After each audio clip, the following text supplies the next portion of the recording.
To discuss yung issues on ICC, we have with us Assistant to Counsel Attorney Cristina Conti. Attorney, good morning.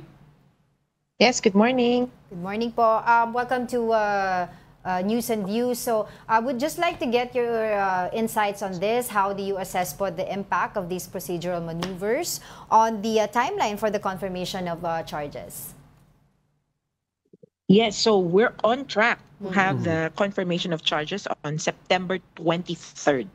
And this is important, or it has become very clear now because the ICC has so quickly decided on the issue of disqualification of judges. Right. This was the request of Duterte. It was filed May 12th, if I remember correctly. May 12th. And immediately they asked the parties to comment. And within 3 weeks, the ICC plenary of judges has decided. The only preliminary issue that is left for the pretrial chamber to decide is the challenge to the jurisdiction of the court. Attorney, kasi a lot of our viewers are trying to understand yung maneuvering na yan, yung jurisdictional challenge. To how the Philippine court functions. Itong nangyaring recent maneuvering, kumbaga, pag nangyari sa local court, ano yung katumbas niyan? Just to give some perspective. Correct. Una muna yan parang inhibition. So, pinapa-inhibit yung judge. 2 ways pa nga yung pagpapa-inhibit sa kanila eh. Kung sa atin, ang tawag natin nung una, yung unang attempt, voluntary inhibition. Judge, baka naman, tingin nyo ba, hindi kayo... Are you in a position to decide on the case? The other request, this one that was decided, was a mandatory disqualification. Kumbaga, judge, kailangan kang mag-inhibit. So, dalawa yung attempt niya.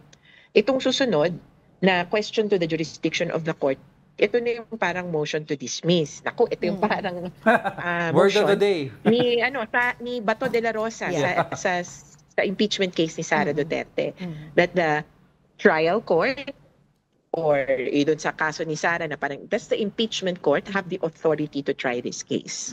Okay. Yun nga, since you're here na rin, Attorney Cristina Conti, would like to ask your reaction from yesterday's Senate hearing.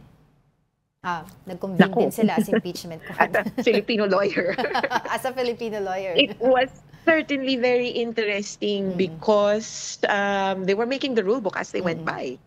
So now we hear of this remand as an option, as a remedy for any party. And then the other part is, as it seems, it was just the judges presenting, no, diba? Hindi naman nandun yung respondent, wala dun yung prosecutors. And it was so clear that the judges themselves were lawyering for the parties.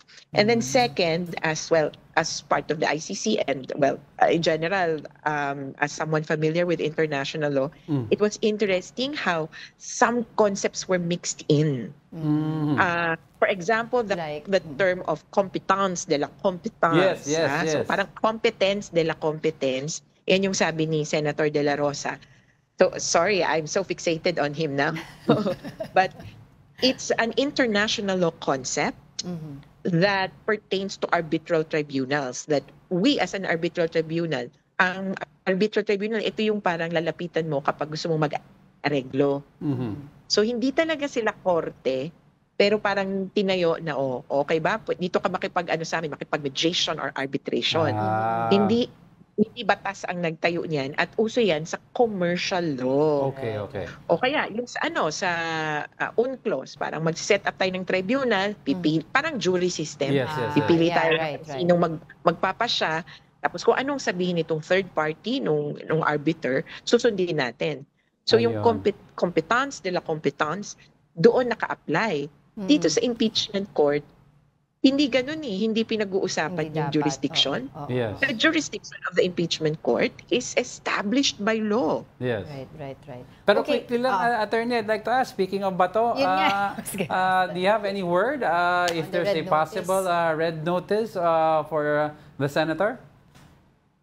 Unfortunately, none. Para po sa mga nagtatanong din. Wala rin po akong balita, sabi din nga, ano mga role mo kasi sa arrest? So gusto kong ma-surprise na lang din, but I hope there will be a clearer picture as to Bato and other co-perpetrators on or before September 23rd. On or before, okay. Because that is when, kumbaga, there'll be a clearer picture as to what the charges against Duterte will be. Okay. Alright. On that note, maraming salamat po sa inyong oras. Wala na po tayong oras, but next time po ulit when you have time. Thank you so much, ICC Assistant to Counsel Attorney Cristina Conti.